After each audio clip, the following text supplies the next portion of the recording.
Dorothy Jane Scott. For 4 years, every single Wednesday, a telephone would ring inside a home in Stanton, California. And every single Wednesday, the voice on the other end of the line would speak about a woman named Dorothy. Where she was, what had been done to her. The caller knew details that had never been released to the press, details that only someone involved could have known. The calls only came when Dorothy's mother was home alone. And to this day, that voice has never been identified. Dorothy Jane Scott was a 32-year-old single mother and secretary who lived with her aunt and her 4-year-old son, Sean, in Stanton, California. She worked at 2 jointly owned shops in Anaheim, and everyone who knew her described the same person. Devoutly religious, a non-drinker, a homebody who rarely dated and had no known boyfriend. She was, by every measure, an ordinary woman living a quiet life. But in early 1980, that quiet life began to crack.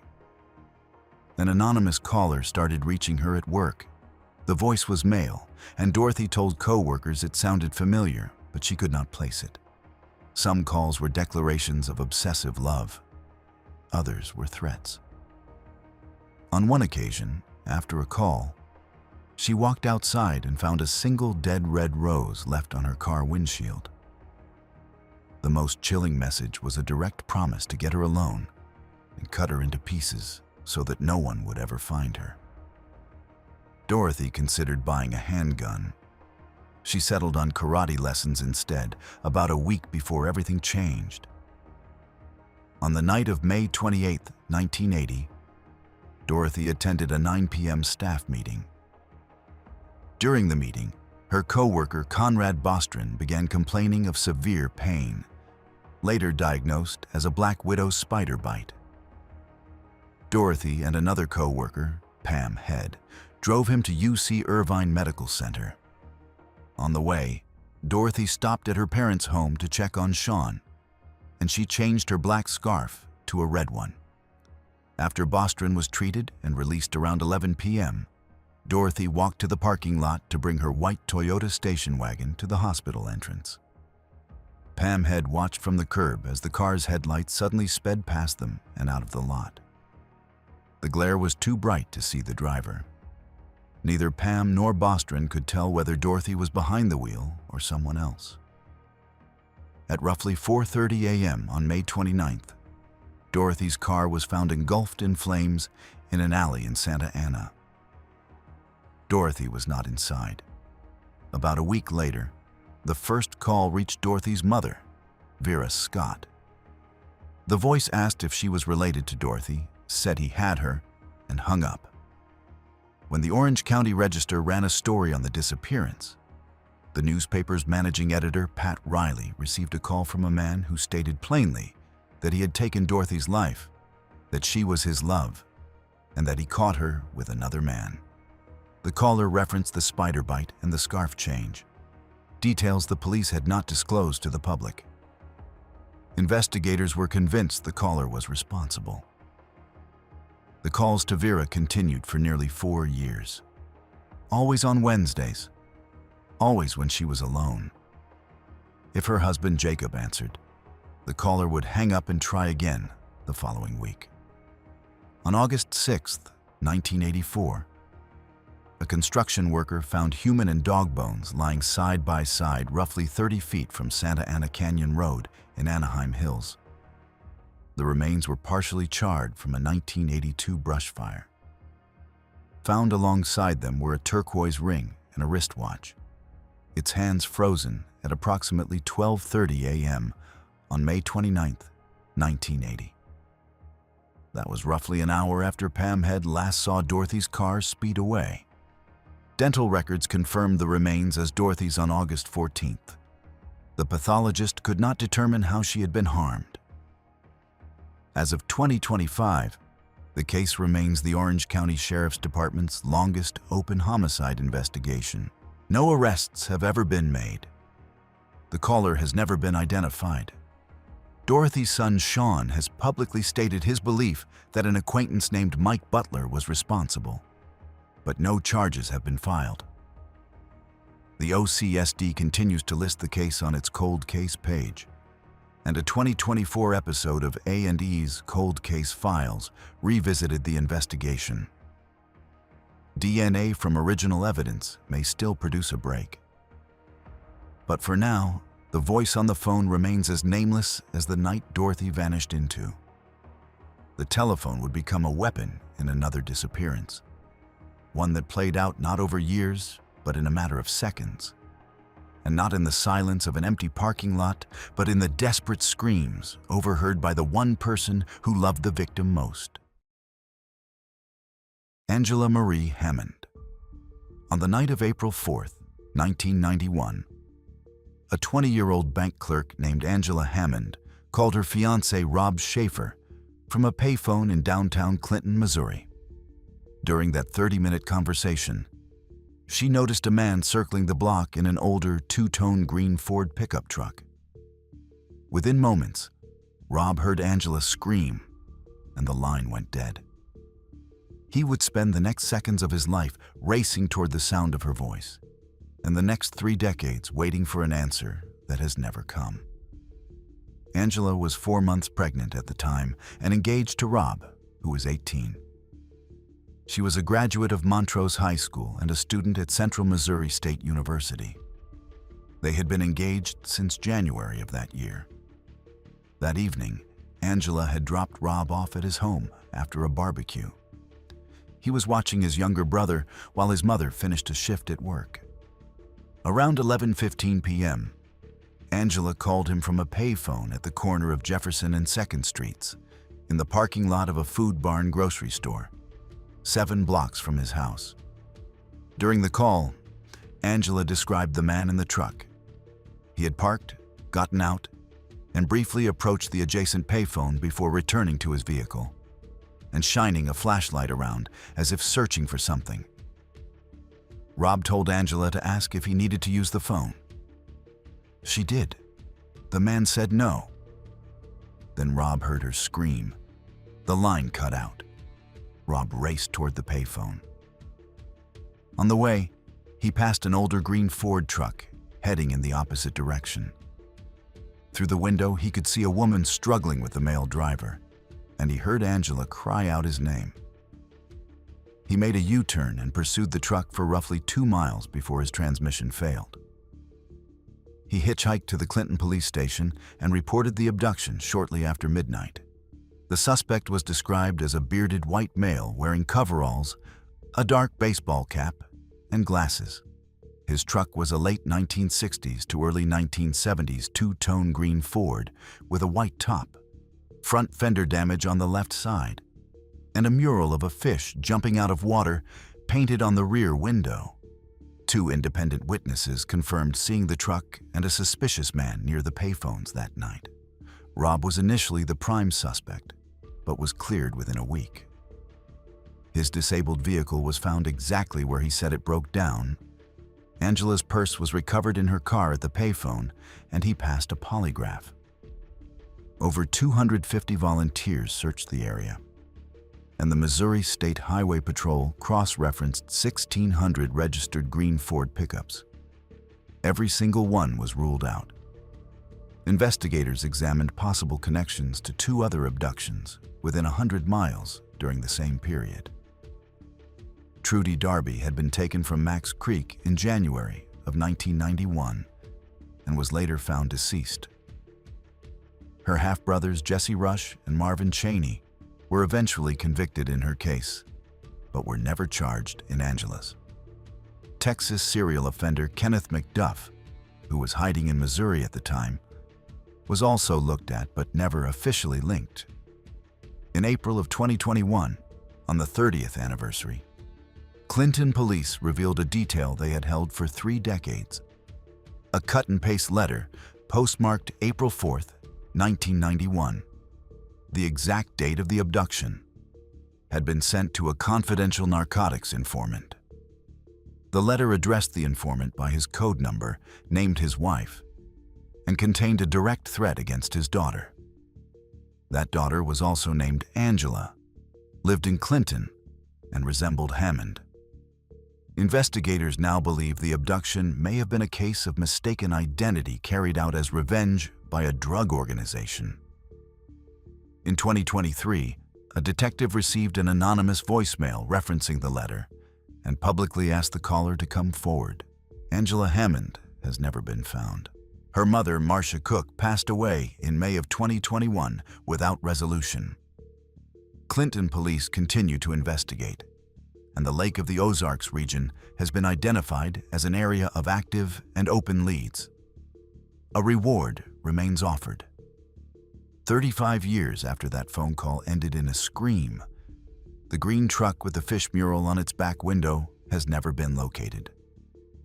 Angela vanished in the middle of a conversation, taken while the person closest to her listened and could do nothing.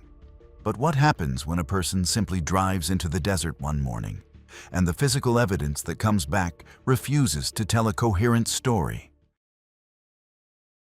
Daniel Robinson.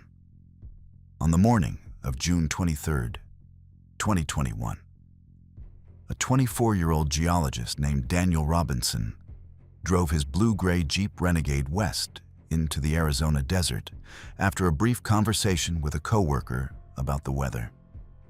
26 days later, a rancher found the Jeep overturned in a ravine 4 miles from Daniel's work site. The rancher said he had checked that same spot 2 days earlier while looking for cattle, and the vehicle was not there. Inside and around the Jeep were Daniel's phone, wallet, keys, identification, and his clothing, including his underwear and socks, scattered roughly 3 feet away. Every airbag had deployed. The seatbelt evidence showed the driver had been restrained at impact, and the ignition had been turned 46 times after the airbags went off. Daniel Robinson was an African-American field geologist working for Matrix New World Engineering. A 2019 graduate of the College of Charleston, he had relocated to Phoenix for his career and was living in Tempe. He has only one arm, a detail noted on every missing person bulletin issued in his name.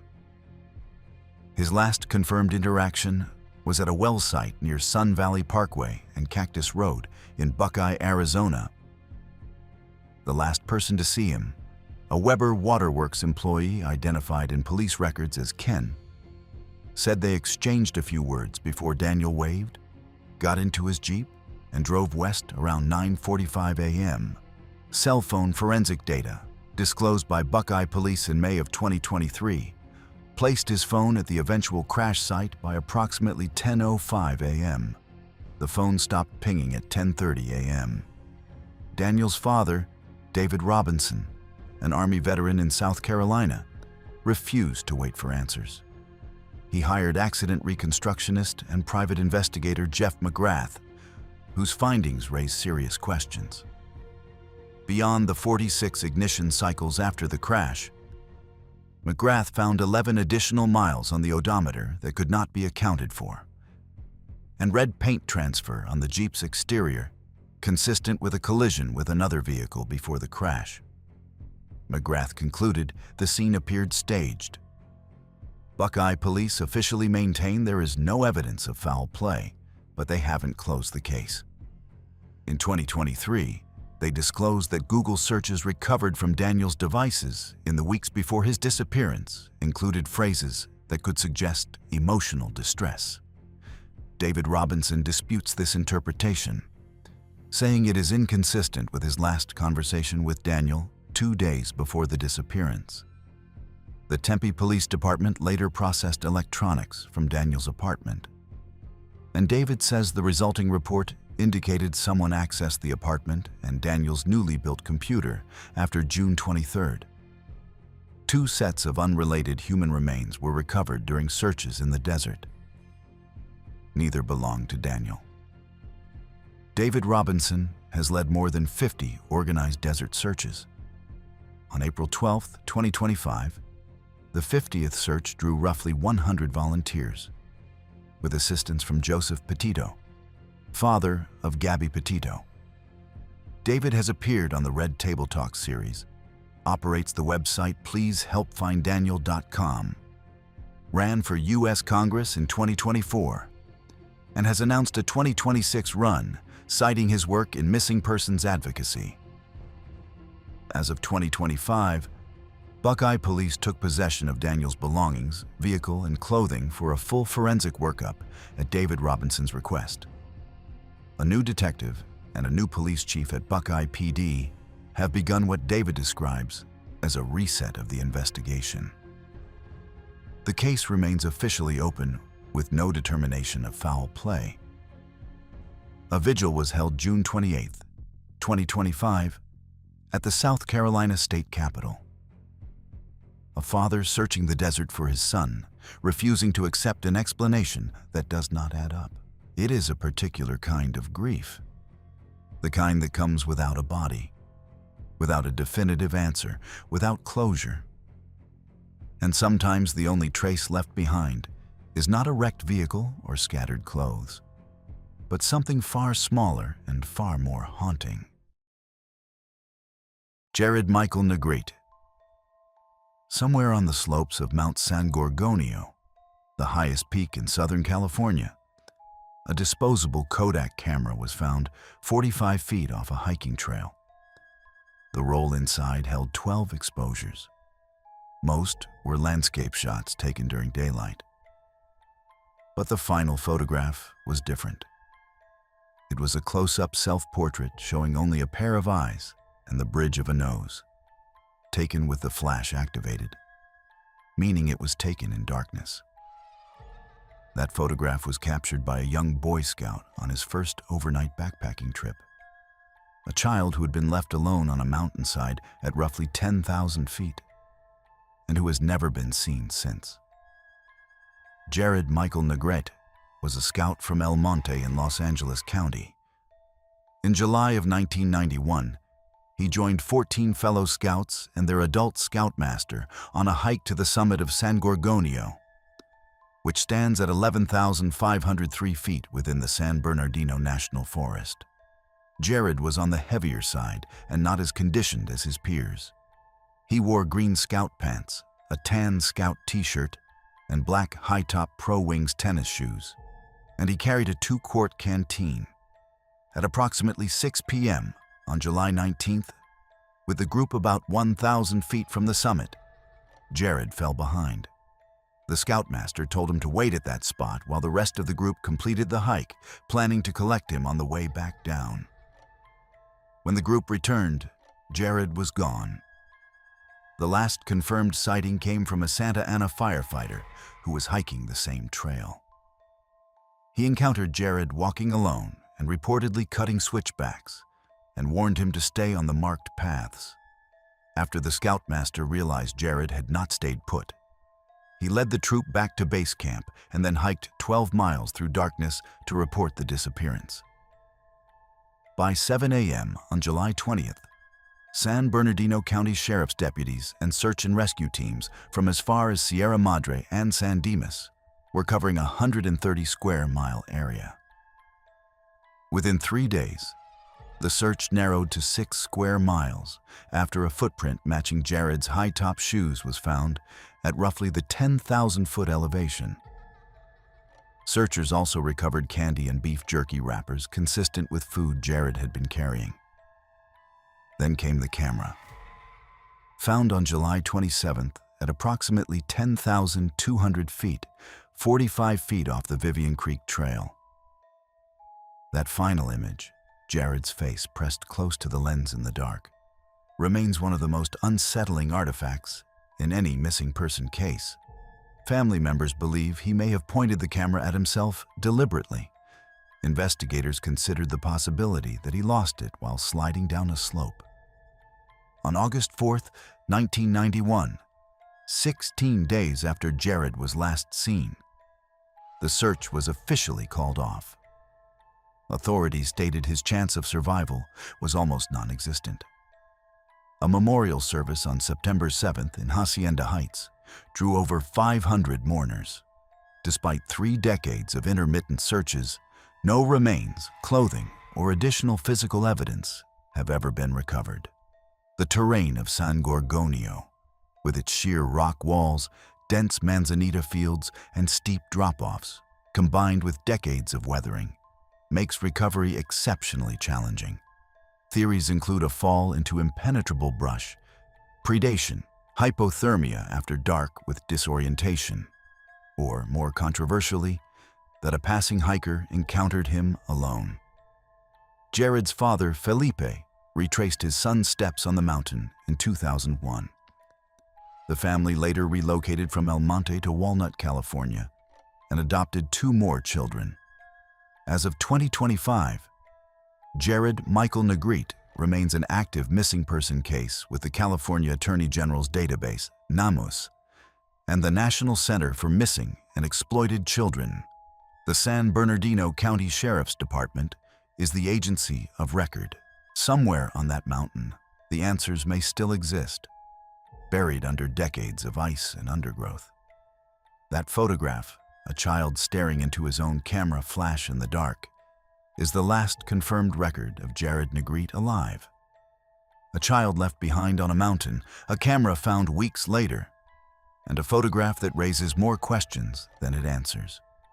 The wilderness can swallow a person whole and leave nothing behind. But sometimes a person disappears not into wilderness, but into a deliberate silence, leaving behind a vehicle full of belongings, a missing kitten, and a Jeep at the bottom of a cliff with its starter wire cut. Leah Toby Roberts. In early March of 2000, a 23-year-old woman from Durham, North Carolina, left everything behind and drove west. She had lost both of her parents before the age of 23. Her mother to heart disease during her sophomore year at NC State, and her father to a chronic lung illness the following spring. She had survived a serious car accident that punctured a lung and shattered her right femur, requiring surgeons to implant a titanium rod with a unique serial number.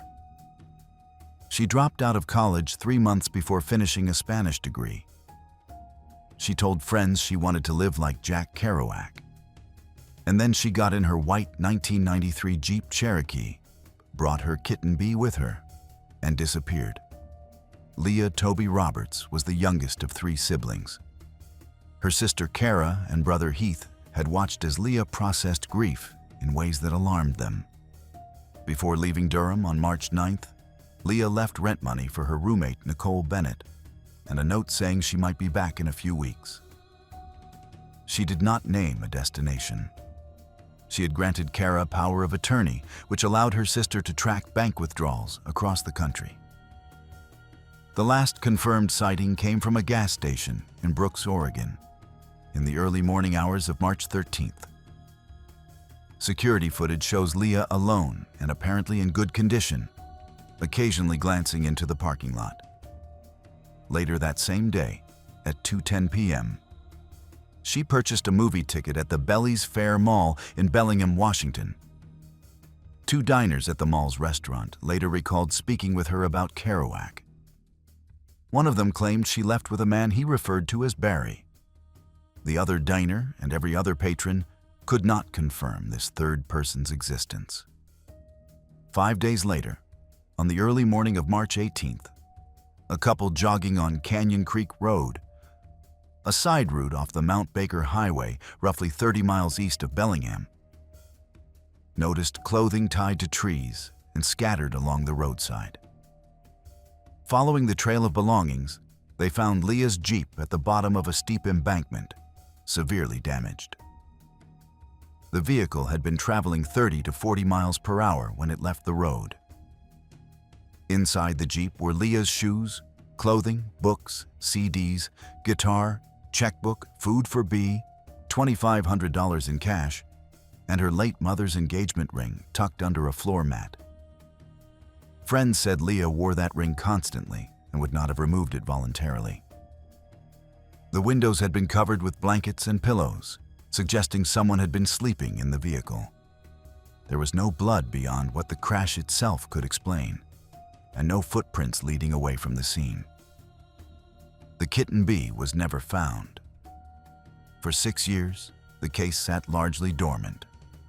Then in 2006, when retired Detective Mark Joseph passed the file to Detectives Collins and Smith of the Whatcom County Sheriff's Office, the new investigators made a discovery that changed the entire complexion of the case.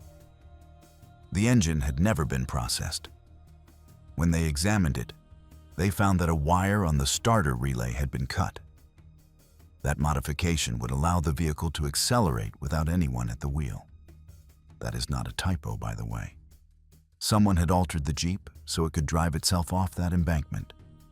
The FBI joined the investigation because the crash site sat on federal land. The case has been featured on Unsolved Mysteries, Disappeared, and The Trail Went Cold. In 2005, Monica Kayson of the CUE Center for Missing Persons launched an annual caravan retracing Leah's route called On the Road to Remember. Kayson and Kara appeared on Larry King Live. The reward stands at $10,000. Theories range from Leah staging her own disappearance to begin a new life, to abduction by a stranger, to a head injury causing amnesia, to the possibility that she was harmed elsewhere and her Jeep was sent over the embankment by whoever was responsible. Online researchers have speculated about serial offender Israel Keys, but no evidence connects him to the case. As of 2025, Leah Toby Roberts remains missing. Her case is open and active with the Whatcom County Sheriff's Office. The titanium rod in her right femur carries a serial number that could identify her remains if they are ever recovered. Somewhere between a gas station in Oregon and a cliff in the shadow of Mount Baker, Leah Roberts stepped out of the life she knew. Whether she chose to or whether someone forced her hand is the question that has defined this case for 25 years. If you like this video and haven't subscribed yet, now's a great time to join. We post a new case every day, so hit subscribe and don't miss what's coming next. Rebecca Coriam. When a person disappears from a cruise ship in the middle of the Pacific Ocean, you would expect a thorough investigation. You would expect interviews with every crew member and every passenger. You would expect the jurisdictional authority to spend more than a single day aboard the vessel. In the case of Rebecca Coriam, a 24-year-old crew member who vanished from the Disney Wonder in March of 2011, none of those things happened. The police force responsible for the investigation sent one detective.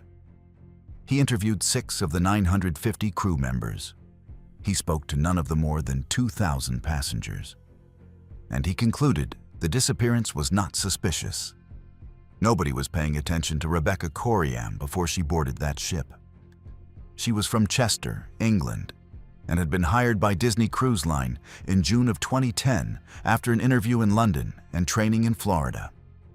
She spent 4 months working as a youth activities counselor on Bahamas route cruises before transferring in early 2011 to the Wonder, which operated out of the port of Los Angeles. The ship was registered in the Bahamas under a flag of convenience arrangement, a detail that would prove critical to everything that followed. On March 21, 2011, the Disney Wonder departed Los Angeles on a Mexican Riviera cruise. Rebecca sent a message to her parents that day, saying she would call them the next morning. At 5:45 a.m. Pacific time on March 22nd, the ship's closed-circuit camera captured her in the crew lounge, speaking on an internal phone. She was visibly distressed and wearing what appeared to be men's clothing that did not fit her. A young man approached and asked if she was all right. She told him she was fine, then hung up the phone. She never reported for her 9 a.m. shift. A ship-wide search and a subsequent sweep of international waters by U.S. and Mexican naval vessels found nothing. Because the Wonder was Bahamian flagged, jurisdiction fell to the Royal Bahamas Police Force. 3 days after the disappearance, Disney flew a single detective, Superintendent Paul Roll, by private jet to Los Angeles. He spent 1 day aboard the ship after passengers had already disembarked. He spoke with 6 crew members. His conclusion was that Rebecca likely went overboard, and he classified the disappearance as not suspicious. The ship's captain told Rebecca's parents, Mike and Ann Coriam, that his theory was she had been swept off Deck 5 by a rogue wave while near the crew pool. The parents rejected this. The pool area was surrounded by high walls. Private investigator John Anderson later determined the seas that night were normal, and that any wave powerful enough to pull a person overboard would have damaged the ship itself. The anomalies multiplied. Disney returned Rebecca's personal belongings to her family, including a pair of flip-flops said to have been found on Deck 5. Private investigators discovered the flip-flops bore another crew member's name and cabin number. They did not belong to Rebecca. In 2016, investigator Roy Ram, a 27-year veteran of the Metropolitan Police and former commander of Specialist Operations at Scotland Yard, found a pair of ripped shorts among her effects, suggesting a possible struggle. The closed-circuit footage of her final sighting had been cropped to hide timestamps and the exact location, and in May of 2011, someone attempted to access one of her bank accounts, nearly 2 months after she disappeared. British journalist John Ronson sailed the same route in October of 2011 and published his investigation in The Guardian. Crew members spoke to him off the record. One bartender told him flatly that whatever the official story said, it did not happen. Local members of Parliament raised the case in the House of Commons. Former Deputy Prime Minister John Prescott advocated for British jurisdiction over UK citizens who vanish on cruise ships in international waters. In April of 2016, the Coriam family settled a U.S. civil claim against Disney for an undisclosed amount. Their Miami-based attorney confirmed the settlement. The family continued pressing for a UK inquest. As of 2025, Rebecca Coriam remains missing and has never been declared dead. In 2017, her former girlfriend and co-worker, Tracy Medley, broke 6 years of silence, claiming Rebecca had been distraught and speculating she may have taken her own life. The Coriam family rejects this theory and continues to argue that foul play was involved. Advocates have noted that since 2000, over 300 documented cases of people vanishing from cruise vessels have been recorded, with roughly 10% resolved. Rebecca Coriam is one of the other 90%. A young woman vanishes from a ship, and the institution responsible for her safety spends more effort managing the narrative than investigating the truth. It is a pattern that repeats across these cases. The feeling that someone, somewhere, stopped looking too soon. And in the next case, the question is not whether anyone stopped looking, but whether the person who disappeared chose to stop being found. Bryce David Laspisa. In the early hours of August 30th, 2013, surveillance cameras at Castaic Lake in Southern California recorded a 2003 Toyota Highlander entering the recreation area at 2:15 a.m. The same vehicle appeared again on camera at 4:29 a.m. By 5:30 a.m., a passing motorist found the Highlander overturned in a ravine, roughly 100 feet from Lake Hughes Road. The driver was gone. His phone, wallet, and laptop were still inside. The only things missing were his ID and the clothes on his back. Bryce David Laspisa was 19 years old, born April 30th, 1994, in Springfield, Illinois. He was the only child of Michael and Karen Laspisa. After graduating from Naperville Central High School in 2012, the family moved to Laguna Niguel, California, when his parents retired. Bryce enrolled at Sierra College in Rockland to study graphic and industrial design and was beginning his sophomore year. He had a girlfriend named Kim Sly and a roommate named Sean Dixon. In the weeks before his disappearance, Bryce's behavior shifted. He was drinking heavily, using the prescription stimulant Vivance recreationally, staying up late gaming, and giving away personal belongings, including his Xbox and a pair of diamond earrings. This decision seemed small at the time to those around him. It was not. On August 28th, Bryce left Sierra College and drove roughly 90 minutes to Chico to break up with Kim. That night at Kim's apartment, Sean Dixon called Karen Laspisa to express concern about Bryce's state. Kim took Bryce's car keys, believing he was in no condition to drive. Around 11 p.m., Bryce called his mother, who convinced Kim to return the keys. He told Karen he had a lot to talk to her about, then left Kim's apartment at 11:30 p.m. What followed was a drive that should have taken 5 hours and instead stretched across 2 days. On August 29th, heading south toward Laguna Niguel, Bryce ran out of fuel near Buttonwillow in Kern County. He called for roadside assistance through Karen's insurance. A service provider delivered gas, but Bryce remained parked for hours. Karen, unable to reach him, asked the provider to check on him a second time. The owner returned, spoke with Bryce, and urged him to continue driving.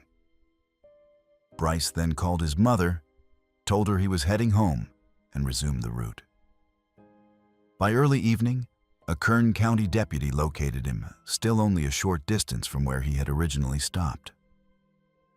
At 1:50 a.m. on August 30th, Bryce returned a missed call from Karen. He could not see road signs in the dark. At 2:08 a.m., he told her he was too tired to drive and would pull over to sleep. That was the last time anyone spoke to him. 7 minutes later, at 2:15 a.m., the surveillance camera at Castaic Lake captured his Highlander entering the recreation area. At the crash site, investigators found the rear windshield had been broken out and concluded Bryce exited through the back of the vehicle. Blood on the glass was attributed to the impact, with no indication of life-threatening injury. Investigators determined the vehicle had been accelerated intentionally toward what appeared to be the edge of the lake, though the cliff's geometry made the water look closer than it actually was. The Los Angeles County Sheriff's Department coordinated an extensive search using ground teams, helicopters, dive units, and canine units. 2 bloodhounds independently picked up Bryce's scent leading west, away from the lake, toward a truck stop on Castaic Road. The trail ended there. On September 4th, charred remains found near Castaic Lake were initially feared to be Bryce, but were later identified as belonging to an unrelated victim from a Los Angeles case. In 2017, a skull found off nearby Templin Highway was also ruled out. As of 2025, Bryce Laspisa remains missing. There have been no confirmed sightings. Karen Laspisa maintains the Facebook page Find Bryce Laspisa and has appeared on Dateline. Theories range from a successful attempt to take his own life by walking into the lake or the surrounding wilderness, to a fugue state disappearance, to foul play involving someone he encountered at the truck stop. The LASD case remains open. Bryce would be 31 years old. A truck stop where the scent trail ends, a vehicle driven deliberately toward water. A young man whose behavior in his final days made no sense to anyone who knew him. Bryce Laspisa walked away from a wreck and into a silence that has lasted over a decade. But while some people vanish from remote highways or open wilderness, the most unsettling disappearances are the ones that happen from inside a home, with the people closest to the missing just rooms away. Lily and Jack Sullivan. In the early morning hours of May 2nd, 2025, 2 young children vanished from their family's mobile home on Gerlach Road in Lansdowne Station, a rural area in Pictou County, Nova Scotia, roughly 140 kilometers northeast of Halifax. Their mother ran outside and called 911. Hundreds of RCMP officers, ground search and rescue volunteers, cadaver dogs, Drones with heat-seeking sensors, helicopters, and police divers descended on the property. The children were not found. They have not been found since. And by the 1-year mark, the RCMP described the case as extremely rare, a word that carries a weight all its own when spoken by investigators who have seen nearly everything. The siblings lived with their biological mother, Leah Brooks Murray, their stepfather Daniel Martell, and a 1-year-old half-sister. Their biological father is Cody Sullivan. According to Martell, the children had been kept home from school on May 1st and 2nd because one of them had a cough. The day before the disappearance, on April 30th, the family went grocery shopping together and returned home by 10:19 p.m. On the morning of May 2nd, both Brooks Murray and Martell told police they heard the children inside the home. When the mobile home went silent and the children could not be located, Brooks Murray called for help. The search was massive. By May 4th, 160 searchers were on the ground. The property was surrounded by woods, steep banks, and thick brush. On May 7th, RCMP Staff Sergeant Curtis McKinnon announced the search was being scaled back, stating it was unlikely the children were still alive. The investigation that followed produced more questions than answers. Police obtained 12 search warrants between May 16th and July 16th. Court documents unsealed after a media application revealed that a piece of a pink blanket belonging to one of the children was found in the trash at the home. Polygraph results were mixed. Martell stated publicly that he passed. The children's step-grandmother's results were deemed inconclusive because her physiology was not suitable for analysis. Biological father Cody Sullivan was tested in June of 2025 and found truthful. Brooks Murray told investigators that Martell had been physically abusive, that he would try to block her, hold her down, and that he once pushed her. Martell denied any wrongdoing in an October 2025 interview. In January of 2026, Martell was charged with offenses involving an unrelated adult complainant. Those charges have not been proven in court. By the 1-year mark in May of 2026, RCMP Chief Superintendent Dan Morrow confirmed that more than 11 Nova Scotia units were working the case, including the Major Crime Unit. Police had received approximately 1,050 tips, conducted 86 formal interviews, performed 7 polygraph examinations, and reviewed more than 8,100 functioning videos. Staff Sergeant Rob McCammon stated the chance the children are alive is very slim, but maintained the case has not been moved to a criminal investigation under Canadian law, though court filings noted it could become one.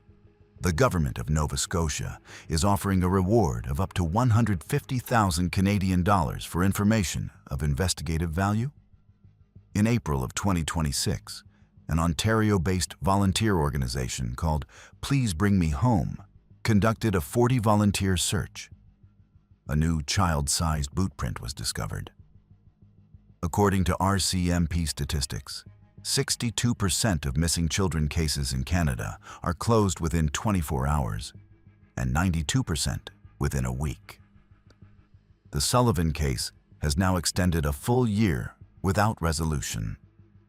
2 children gone from the place where they should have been safest, a home that holds answers nobody has yet been able to extract. Every missing person case carries its own particular anguish. But there is something about the disappearance of the very young that refuses to quiet itself in the mind.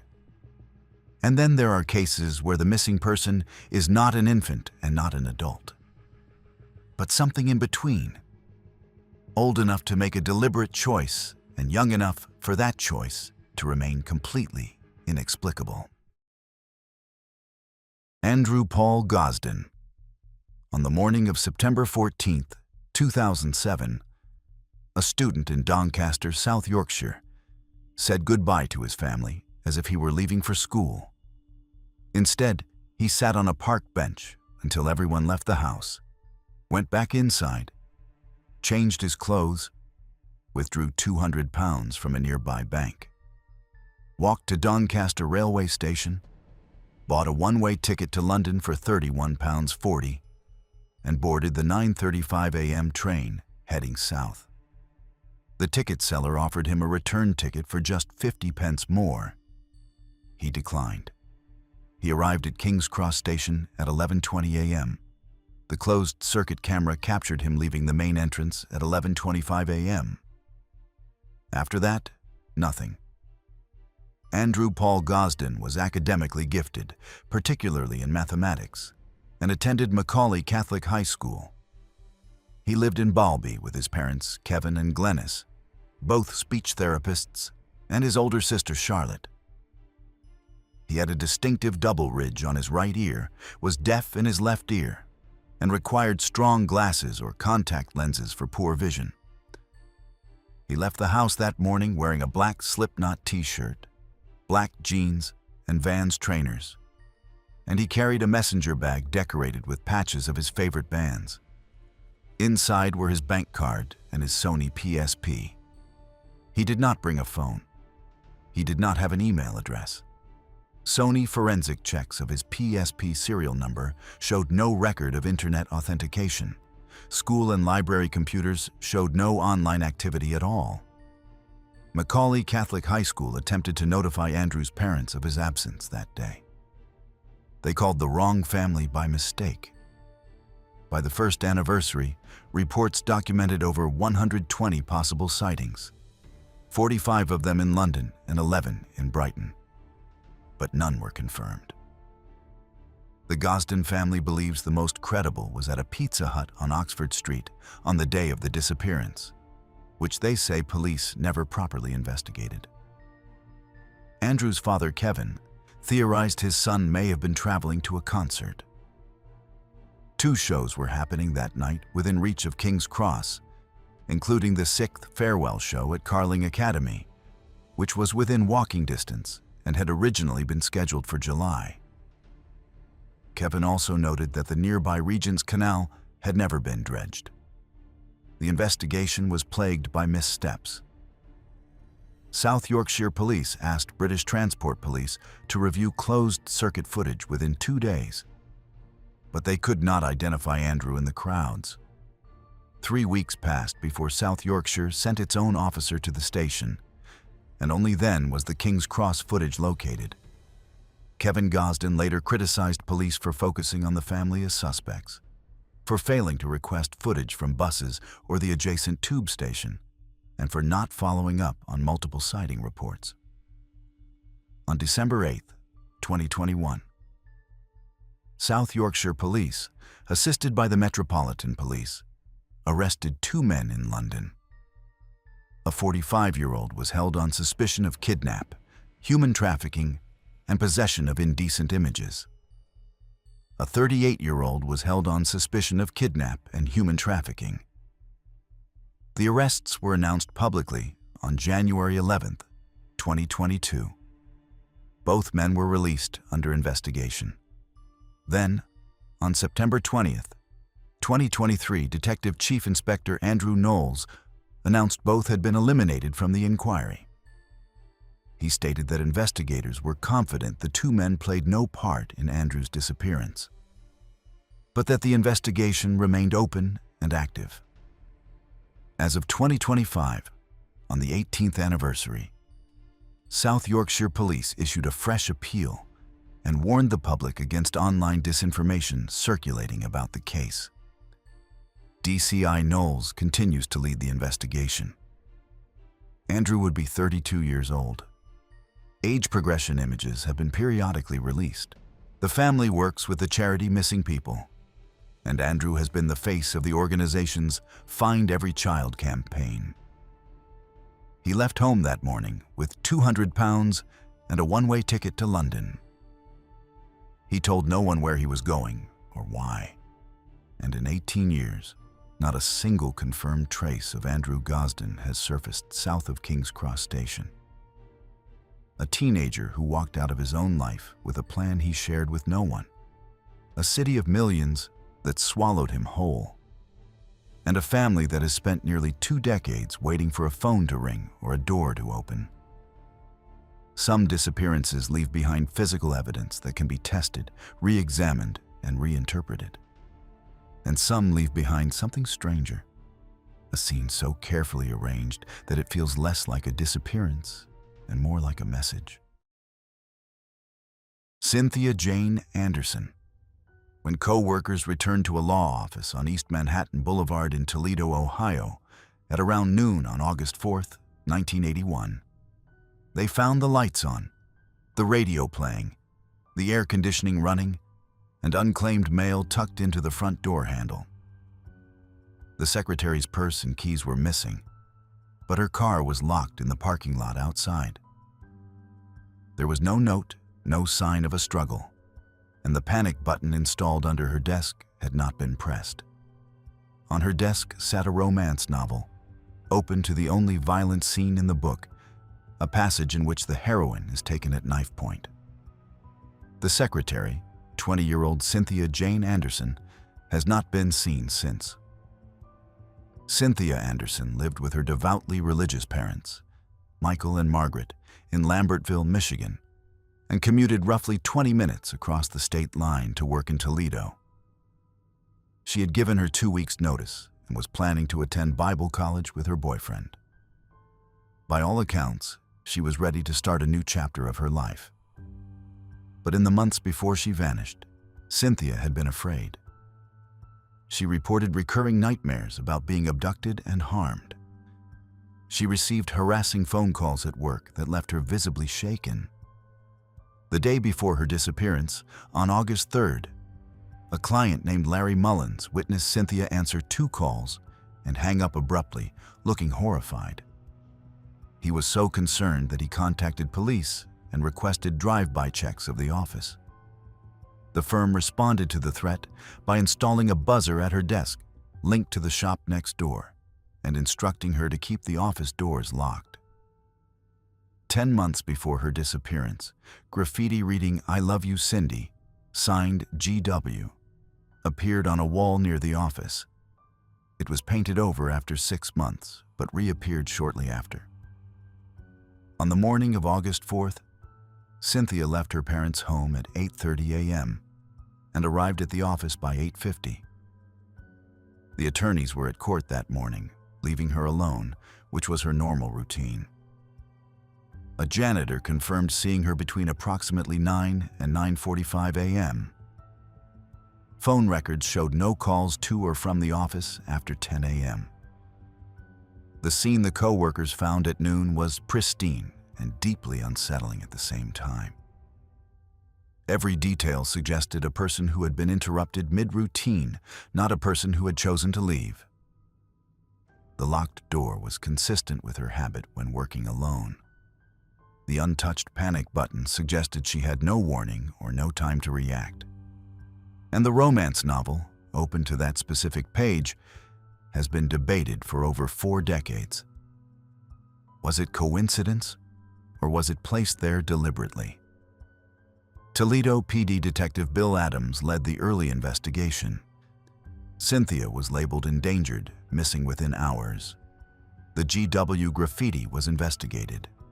The author later came forward and reportedly said the message was intended for a different Cynthia.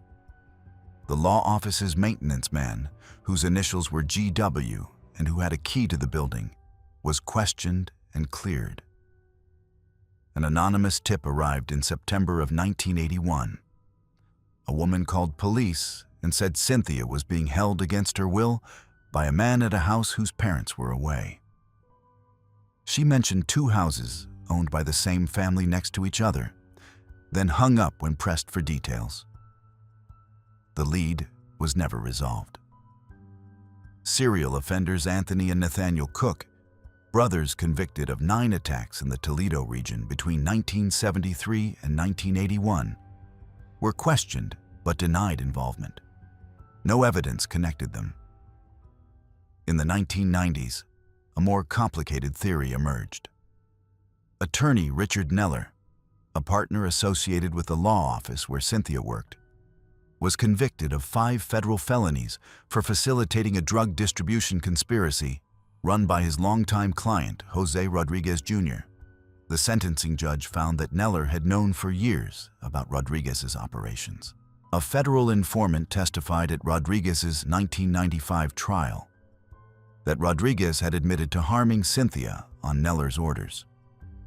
The judge ruled the testimony unreliable. Neller was permanently disbarred in 2003 and passed away in 2024. Neither he nor Rodriguez was ever charged in Cynthia's case. As of 2025, Cynthia Anderson has never been found. Her bank account has remained untouched. Her Social Security number has not been used since the day she disappeared. Both of her parents have since passed. Her mother, Margaret, lost her life to cancer on February 1, 1983. Her father, Michael, died on January 2, 2008. Michael had kept the family's home phone number unchanged for decades in case Cynthia ever called. The case turned 44 years old in 2025. Cynthia would be 64. The Toledo Police Department continues to accept tips. The romance novel, the open page, the missing keys, the silent panic button. 44 years later, that office still holds its breath. 10 people, spread across decades and thousands of miles, connected by the single fact that they left and never came back. Their cases remain open. Their families remain waiting. Thanks for watching. Click here for the next video.